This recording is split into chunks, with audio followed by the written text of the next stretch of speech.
يا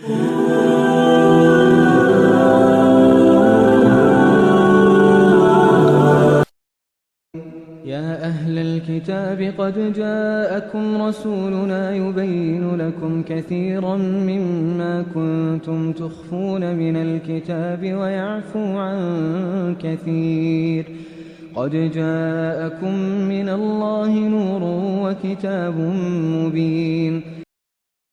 اے اہل کتاب، تمہارے پاس ہمارے رسول صلی اللہ علیہ وسلم آ گئے جو تمہارے سامنے تمہاری کتاب کی بہت سی ان باتوں کو بیان کرتے ہیں جنہیں تم چھپایا کرتے تھے، اور بہت سی باتوں کو نظر انداز کر جاتے ہیں۔ تمہارے پاس اللہ کی طرف سے نور اور کھلی کتاب آ چکی ہے۔ آیات 15 اور 16 میں اللہ تعالیٰ نے یہود و نصارہ کے حال پر رحم کھاتے ہوئے انہیں دین اسلام میں داخل ہونے کی دعوت دی ہے، اور کہا ہے کہ بہت سی باتیں جو تم لوگ چھپاتے تھے، مثال کے طور پر محمد صلی اللہ علیہ وسلم کی بعثت، تورات میں رجم والی آیات، اور نبی کریم صلی اللہ علیہ وسلم کے بارے میں عیسیٰ علیہ السلام کی بشارت، تو اب ہمارے رسول بذریعہ وحی وہ باتیں بیان کر رہے ہیں اور بہت سی باتوں کو نہیں بیان کرتے ہیں تاکہ تمہاری حد سے زیادہ فصیحت نہ ہو جائے۔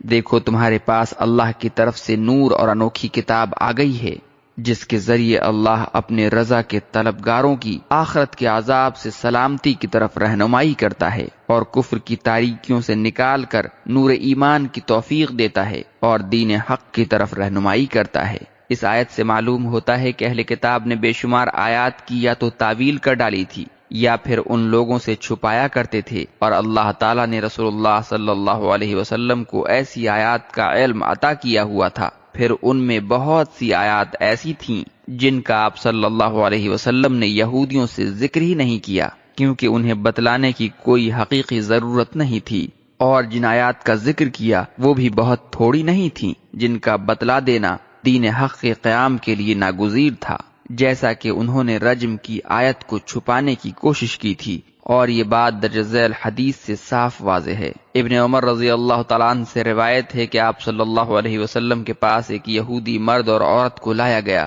جنہوں نے زنا کیا تھا۔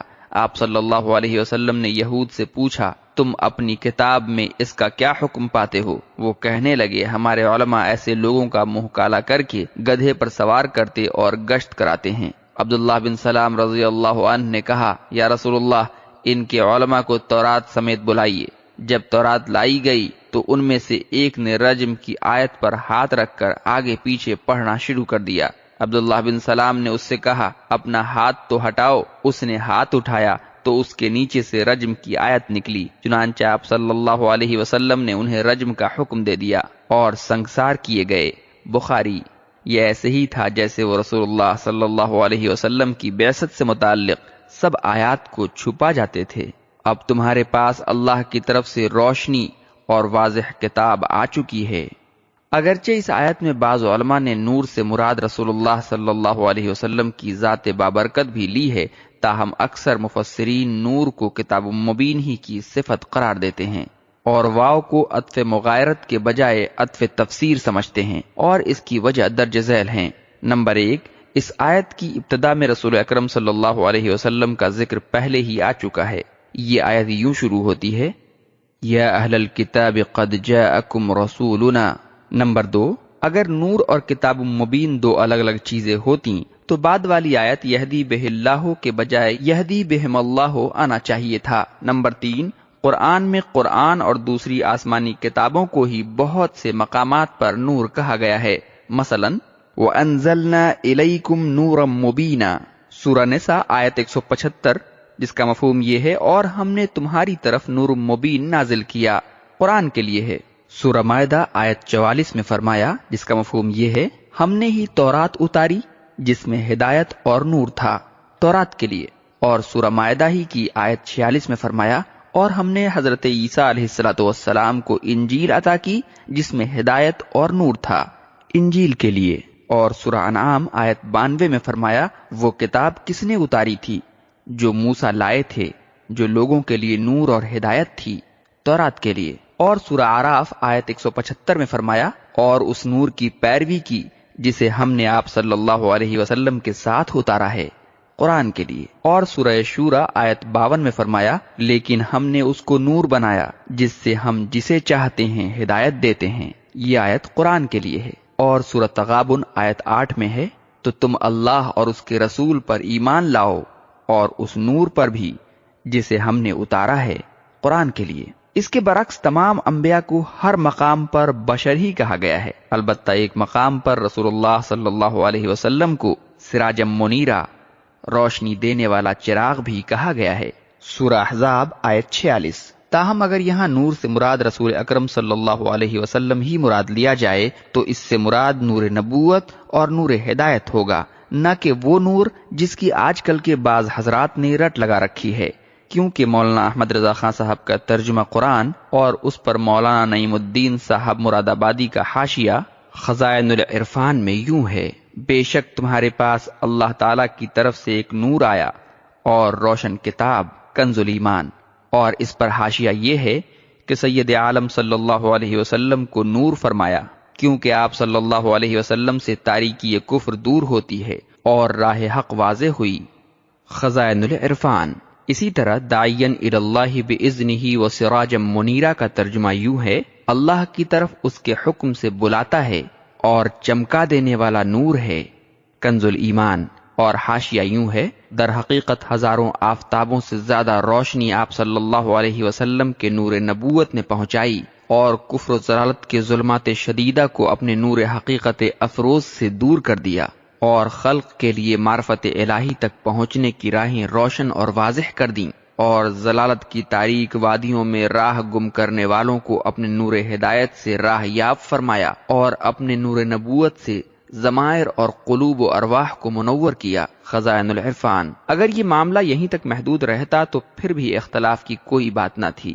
بھلا کون مسلمان ہے جو آپ صلی اللہ علیہ وسلم کو نور نبوت اور نور ہدایت ماننے کو تیار نہ ہوگا؟ جب کچھ غالی قسم کے حضرات نے یہ مسئلہ پیدا کر دیا کہ یا رسول اللہ صلی اللہ علیہ وسلم نور ہیں یا بشر، اور یہ ثابت کرنے کی کوشش کی گئی کہ آپ صلی اللہ علیہ وسلم بشر نہیں تھے بلکہ نور تھے، اور جو لوگ آپ صلی اللہ علیہ وسلم کو بشر کہتے تھے انہیں گستاخان رسول کا لقب دیا گیا، اور جو آپ صلی اللہ علیہ وسلم کو نور تسلیم کریں انہیں عاشقان رسول کا۔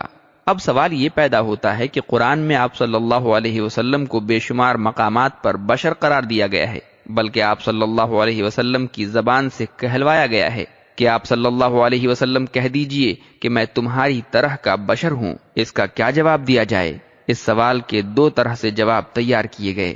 ایک تو تحریف لفظی اور معنوی دونوں کے ضمن میں آتا ہے، یعنی قل انما انا بشر مثلکم میں لفظ انما کے دو الگ الگ لفظ ان ما پڑھے گئے اور ما کو نافیہ قرار دے لیا گیا، اور اس کا ترجمہ یوں کر لیا گیا کہ تحقیق نہیں ہوں میں تمہاری طرح کا بشر۔ اس طرح یہ حضرات لفظی تحریف کے مرتکب ہوئے۔ اور دوسرا جواب یہ سوچا گیا کہ آپ صلی اللہ علیہ وسلم نے یہ جواب کافروں کو دیا تھا جو آپ صلی اللہ علیہ وسلم کو بشر کہتے اور سمجھتے تھے، تو اللہ تعالیٰ نے آپ صلی اللہ علیہ وسلم سے فرمایا کہ کہہ چلو، انہیں کہہ دو کہ میں تمہاری طرح کا بشر ہی ہوں مگر رسول بھی ہوں۔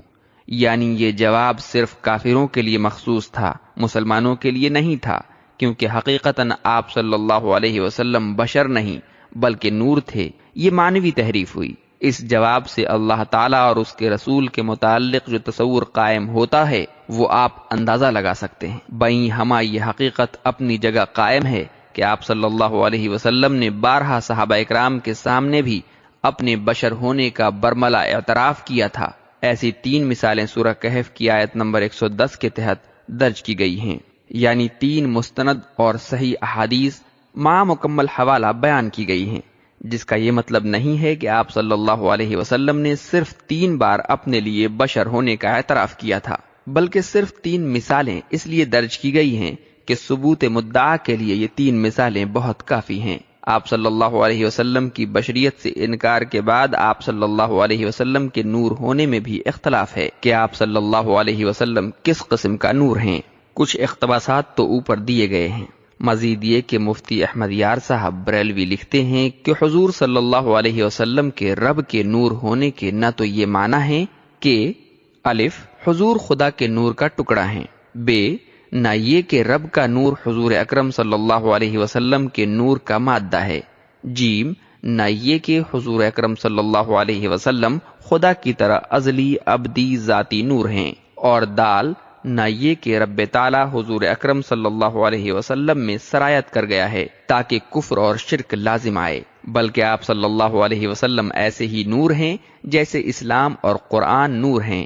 رسالہ نور صفحہ 7، مصنف مولانا احمد رضا خان صاحب۔ لیکن غالی حضرات اپنے اکابرین کی بات بھی تسلیم کرنے کو تیار نہیں، بلکہ ان میں نور من نور اللہ کا عقیدہ راسخ ہو گیا ہے یا کر دیا گیا ہے، اور یہ الفاظ اس دور کا باقاعدہ حصہ ہیں جو بعض حضرات مسجد میں اکثر لاؤڈ اسپیکر پر پڑھتے رہتے ہیں۔ اگر یہ لوگ نور من نور اللہ کے بجائے نور من اللہ یا نور من انوار اللہ کہتے تو پھر بھی اس کی کچھ توجیہ کی جا سکتی تھی، لیکن نور من نور اللہ تو ایسا واضح کفر و شرک ہے جسے مولانا احمد رضا خان صاحب نے بھی کفر و شرک تسلیم کیا ہے۔ رہی یہ بات کہ ان لوگوں کے پاس آپ صلی اللہ علیہ وسلم کے نور ہونے کا کیا ثبوت ہے، تو اس کا جواب یہ ہے کہ اس نظریے کا ماخذ چند موضوع احادیث ہیں جو یہ ہیں۔ نمبر 1، حضرت جابر رضی اللہ تعالیٰ عنہ کہتے ہیں کہ رسول اللہ صلی اللہ علیہ وسلم نے مجھے فرمایا، ان اول ما خلق اللہ نور نبیک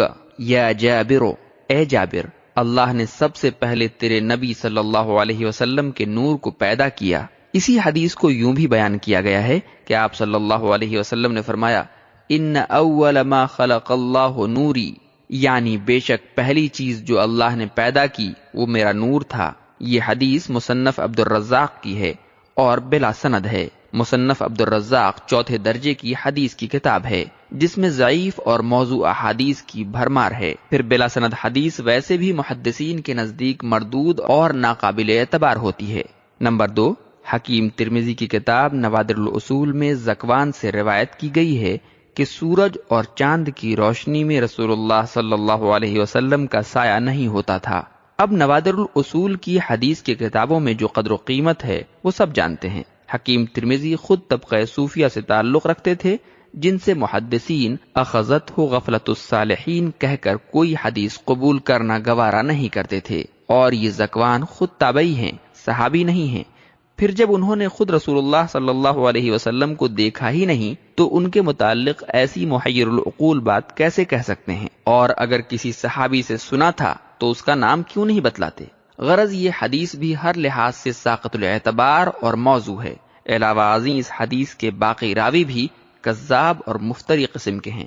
نمبر 3، تیسری حدیث یوں ہے، حضرت عائشہ صدیقہ رضی اللہ تعالیٰ عنہ کے ہاتھ سے سوئی گر گئی تو آپ صلی اللہ علیہ وسلم کے آنے کے بعد چہرہ یا مسکراہٹ کی روشنی کی وجہ سے وہ مل گئی۔ اس حدیث کو اور اس سے پہلے سایہ والی حدیث دونوں پر تبصرہ کرنے کے بعد سید سلیمان ندوی نے موضوع قرار دیا ہے۔ سیرت النبی جلد 3 صفحہ 775 اور 776۔ پھر یہ حدیث عقلی لحاظ سے بھی ساقط الاعتبار ہیں۔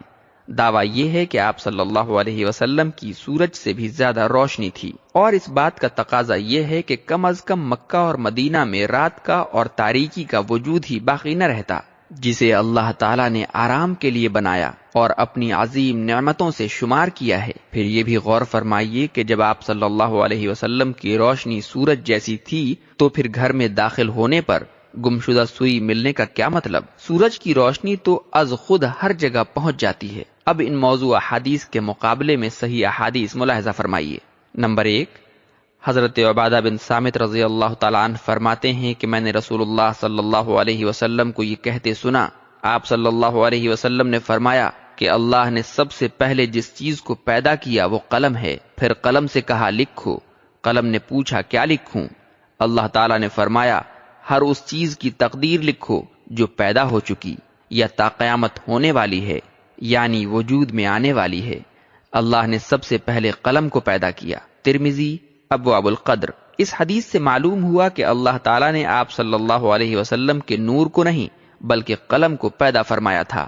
نمبر 2، حضرت عائشہ صدیقہ رضی اللہ تعالیٰ عنہ فرماتی ہیں کہ ایک رات میں نے رسول اللہ صلی اللہ علیہ وسلم کو اپنے پاس نہ پایا، میں نے گمان کیا کہ شاید وہ کسی دوسری بیوی کے ہاں چلے گئے ہیں۔ پھر جب میں نے ٹٹولنا شروع کیا تو پتہ چلا کہ آپ صلی اللہ علیہ وسلم سجدے میں تھے۔ نسائی۔ اس حدیث سے ان لوگوں کے اس نظریے کی تردید ہو جاتی ہے کہ آپ صلی اللہ علیہ وسلم نور تھے، یا آپ صلی اللہ علیہ وسلم سے سورج اور چاند جیسی روشنی پھوٹتی تھی جس سے گمشدہ سوئی بھی نظر آ سکے۔ نمبر 3، حضرت عائشہ صدیقہ رضی اللہ تعالیٰ عنہ فرماتی ہیں کہ میں رات کو جب آپ صلی اللہ علیہ وسلم نماز تہجد ادا کرتے تو میں آپ صلی اللہ علیہ وسلم کے سامنے پاؤں دراز کیے پڑی ہوتی۔ جب آپ صلی اللہ علیہ وسلم سجدہ کرنے لگتے تو مجھے ہاتھ لگاتے تو میں اپنے پاؤں سمیٹ لیتی، پھر جب آپ صلی اللہ علیہ وسلم قیام فرماتے تو میں پاؤں لمبے کر لیتی۔ بخاری۔ اس حدیث سے اس نظریے نور کی تردید ہو جاتی ہے۔ آپ صلی اللہ علیہ وسلم کے نماز پڑھنے کے دوران بھی گھر میں اندھیرا ہی رہتا تھا، اور آپ صلی اللہ علیہ وسلم ہاتھ لگا کر حضرت عائشہ صدیقہ رضی اللہ تعالی عنہا کو متنبہ کرتے تھے کہ اب آپ صلی اللہ علیہ وسلم سجدہ کرنے والے ہیں۔ نظریہ نور والی حدیث دراصل یونانی فلسفے سے متاثر ہو کر گڑھی گئی ہے۔ فلاسفر جس چیز کو عقل دوم کہتے ہیں، صوفیہ اسے ہی نور محمدی کہتے ہیں۔ اب اس موضوع حدیث کی مزید تفسیر بھی ملاحظہ فرمائیے۔ حضرت جابر رضی اللہ تعالیٰ عنہ کہتے ہیں کہ مجھے رسول اللہ صلی اللہ علیہ وسلم نے فرمایا، اے جابر، تحقیق اللہ تعالیٰ نے تمام اشیاء سے پہلے اپنے نور سے تیرے نبی کا نور پیدا کیا، پھر وہ نور قدرت الہیہ ہے، جہاں اللہ کو منظور ہوا سیر کرتا رہا، اور اس وقت نہ لوح تھی، نہ قلم، نہ بہشت، نہ دوزخ، نہ آسمان و زمین، نہ سورج چاند، نہ جن اور نہ انسان۔ پھر جب اللہ نے مخلوق کو پیدا کرنا چاہا تو اس نور کے 4 حصے کیے۔ حصہ اول کا قلم بنایا، حصہ دوم کی لوح، تیسرے حصے کا عرش، اور چوتھے سے کل کائنات۔ شرح قصیدہ حمزیہ صفحہ 15 بحوالہ ریاض السالکین صفحہ 248۔ یہ حدیث سننے کے بعد ممکن ہے کہ آپ کو یہ معلوم کرنے کی خواہش ہو کہ اس نور نبی کو پیدا ہوئے کتنی مدت ہو چکی تھی، تو لیجئے اس کے لیے بھی ایک موضوع حدیث حاضر خدمت ہے۔ حضرت ابو ہریرہ رضی اللہ تعالیٰ عنہ سے روایت ہے کہ آپ صلی اللہ علیہ وسلم نے جبرائیل سے پوچھا کہ تمہاری عمر کتنی ہے؟ جبرائیل نے عرض کیا، آقا میں اپنی عمر ٹھیک طرح سے نہیں جانتا، مگر اتنا جانتا ہوں کہ چوتھے حجاب میں ایک ستارہ تھا جو 70,000 سال کے بعد طلوع ہوا کرتا تھا، اور میں نے اس کو 72,000 مرتبہ دیکھا ہے۔ تو آپ صلی اللہ علیہ وسلم نے فرمایا، مجھے پروردگار کے عزت و جلال کی قسم، وہ ستارہ میں ہی ہوں۔ اب دیکھیے کہ جبرائیل علیہ السلام اپنی عمر 70,000 ضرب 72,000 برابر 5,54,00,00,000 سال بتلائی ہے، اور یہ ستارہ یعنی نور نبی اس سے بہرحال مدتوں پہلے کا تھا۔ اس موضوع حدیث میں رسول اللہ صلی اللہ علیہ وسلم نے اپنے نور کی عمر نہیں بتلائی۔ معلوم ہوتا ہے کہ اس حدیث کو تراشنے والے کو اس سے زیادہ حساب آتا ہی نہ تھا۔ پھر یہ بھی یاد رکھنا چاہیے کہ اس نور نبی صلی اللہ علیہ وسلم کو اللہ تعالیٰ نے اپنے چہرے کے نور سے پیدا کیا تھا، کیونکہ اس بات کا اقرار اللہ تعالیٰ خود ان الفاظ میں فرما رہے ہیں، گویا یہ موضوع حدیث قدسی ہے۔ نعوذ باللہ۔ اللہ تعالیٰ فرماتے ہیں کہ میں نے محمد صلی اللہ علیہ وسلم کو اپنے چہرے کے نور سے پیدا کیا، اور چہرے سے مراد اللہ تعالیٰ کی ذات مقدس ہے۔ سر الاسرار صفحہ 116 سطر 8 بحوالہ ریاض السالکین صفحہ 90۔ پھر اللہ تعالیٰ نے اس موضوع قدسی حدیث کی تائید ایک اور موضوع قدسی حدیث سے فرمائی ہے، جو یہ ہے کہ اللہ تعالیٰ نے فرمایا، تو میں ہوں اور میں تو ہے۔ جواہر غیبی صفحہ 282 بحوالہ ریاض السالکین صفحہ 92۔ اسی موضوع قدسی حدیث کی تائید رسول اللہ صلی اللہ علیہ وسلم نے یوں فرمائی کہ میں اللہ کے نور سے ہوں اور کل میرے نور سے ہیں۔ مدارج نبوت جلد 2 صفحہ 60 بحوالہ ریاض السالکین صفحہ 249۔ اب بات یوں ہوئی کہ اللہ نے سب سے پہلے نور محمدی کو پیدا کیا، اور یہ نور ایک ستارہ تھا یا ایک ستارہ میں تھا، جس سے حضرت جبرائیل علیہ السلام نے اپنی عمر کا حساب بتلایا تھا۔ اب اس نور محمدی یا ستارے سے ہی عرش، لوح و قلم، کرسی، بہشت و دوزخ اور شمس و قمر اور باقی ساری کائنات پیدا کیے جا رہے ہیں، جس سے معلوم ہوا کہ کائنات کی ہر چیز میں نور محمدی موجود ہے۔ اب اس نظریے کو ثابت کرنے کے لیے ایک اور موضوع اور قدسی حدیث گڑھی گئی، جو یہ ہے۔ حضرت ابن عباس رضی اللہ تعالیٰ عنہ کہتے ہیں کہ اللہ تعالیٰ نے فرمایا، میری عزت اور جلال کی قسم، اے محمد صلی اللہ علیہ وسلم، اگر تم نہ ہوتے تو میں دنیا کو پیدا ہی نہ کرتا۔ ریاض السالکین صفحہ 244۔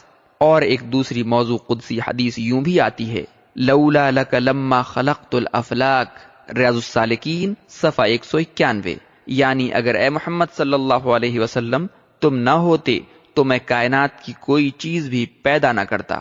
پھر اس کی تاکید میں ایک اور موضوع حدیث بھی ملاحظہ فرمائیے، جب حضرت آدم علیہ السلام جنت سے نکال کر دنیا میں بھیجے گئے تو ہر وقت روتے اور استغفار کرتے رہتے۔ ایک مرتبہ آسمان کی طرف نظر اٹھائی تو عرض کی، اے باری تعالی، حضرت محمد صلی اللہ علیہ وسلم کے وسیلے سے مغفرت چاہتا ہوں۔ وحی نازل ہوئی کہ بتلاؤ تو محمد صلی اللہ علیہ وسلم کون ہیں؟ عرض کی، جب آپ نے مجھے پیدا کیا تو میں نے عرش پر لکھا ہوا دیکھا، لا الہ الا اللہ محمد رسول اللہ۔ میں سمجھ گیا کہ حضرت محمد صلی اللہ علیہ وسلم سے کوئی اونچی ہستی نہیں ہے جس کا نام آپ نے اپنے نام کے ساتھ لکھ رکھا ہے۔ وحی نازل ہوئی کہ وہ خاتم النبیین ہیں، تمہاری اولاد میں سے ہیں، لیکن وہ نہ ہوتے تو تم بھی پیدا نہ کیے جاتے۔ ریاض السالکین صفحہ 302۔ اب دیکھیے، ان موضوع حدیث میں یہ کہیں ذکر نہیں کہ پھر حضرت آدم علیہ السلام کی توبہ قبول بھی ہوئی تھی یا نہیں، الٹا اللہ تعالیٰ نے یہ کہہ کر حضرت آدم علیہ السلام کو اور بھی مایوس کر دیا کہ اگر وہ نہ ہوتے تو تم بھی نہ ہوتے۔ غور فرمائیے کہ اگر کسی سائل مغفرت کو ایسا جواب دیا جائے تو اس کے دل پر کیا بیتتی ہے۔ البتہ اس حدیث نے اور کئی مسائل حل کر دیے۔ مثلا نمبر 1، خواہ کتنے ہی برس اللہ سے رو رو کر مغفرت چاہیں، قبول نہیں ہوتی جب تک کہ کسی کا وسیلہ نہ پکڑیں، اور یہ بات قرآن کی تعلیم ادعونی استجب لکم کے بالکل برعکس ہے۔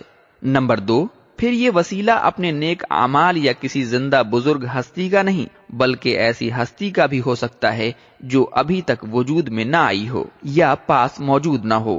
کاش یہ باتیں حضرت آدم علیہ السلام کو اتنی مدت رونے سے پہلے ہی معلوم ہو جاتی۔ پھر آپ صلی اللہ علیہ وسلم کے نور سے نور ثابت کرنے کے اور بھی کئی فائدے ہیں، مثلا یہ کہ جس طرح اللہ تعالی حاضر و ناظر ہے، آپ بھی اسی طرح حاضر و ناظر ہوئے۔ چنانچہ عرشی صاحب نے مندرجہ ذیل قرآنی آیت سے اس کا ثبوت بھی مہیا فرما دیا ہے۔ وَيَكُونُ الرَّسُولُ عَلَيْكُمْ شَهِيدًا، سورہ بقرہ آیت 143۔ اور رسول تم پر گواہ یعنی حاضر و ناظر رہتے ہیں۔ جب رسول پاک ہر وقت گواہ رہتے ہیں تو پھر اپنے امتی کے اعمال سے باخبر ہیں کہ فلاں کے اعمال کیسے ہیں اور دین کے کس درجے میں ہے۔ ریاض السالکین صفحہ 243۔ حاضر و ناظر کی یہ دلیل تو خوب ہے، مگر مشکل یہ ہے کہ اس آیت کا اگلا حصہ یوں ہے، لِتَكُونُوا الشُّهَدَاءَ عَلَى النَّاسِ۔ پھر کیا تمام صحابہ اکرام بھی حاضر و ناظر ہیں جو دوسرے لوگوں کے گواہ اور ان کے اعمال کے نگراں ہیں؟ اگر ایسا ہے تو پھر آپ صلی اللہ علیہ وسلم کی خصوصیت کیا رہی؟ البتہ اس کھینچا تانی سے رسول اللہ صلی اللہ علیہ وسلم کو حاضر و ناظر ثابت کرنے کا ایک فائدہ ضرور ہو جاتا ہے، جو یہ ہے کہ تمام پیر و فقیر یعنی اولیاء اللہ کے حاضر و ناظر ہونے اور اپنے مریدوں کے اعمال پر نگراں بنے رہنے کا راستہ صاف ہو جاتا ہے۔ اور آپ کو اللہ کے نور سے نور ثابت کرنے کا دوسرا فائدہ یہ ہوا کہ جس طرح اللہ تعالیٰ یا نور کو موت نہیں، اسی طرح رسول اللہ صلی اللہ علیہ وسلم کے لیے بھی دائمی زندگی ثابت کی جاتی ہے۔ اور تصرف فی الامور بھی اگر یہ کام نہ کیا جاتا تو پیروں، فقیروں اور بزرگوں یعنی اولیاء کرام کی موت کے بعد دائمی زندگی اور تصرف فی الامور کا راستہ کبھی بھی صاف نہ ہو سکتا تھا۔ بہرحال اللہ ہمیں اچھی ہدایت اور توفیق دے کہ ہم قرآن و سنت کے مطابق قرآن و سنت پر غور کریں، پیارے حبیب محمد عربی صلی اللہ علیہ وسلم کی سیرت کا مطالعہ کریں اور ایسی غلط باتوں سے اپنے آپ کو محفوظ رکھیں تاکہ اللہ کے ہاں ہمارے اعمال مقبول ہوں۔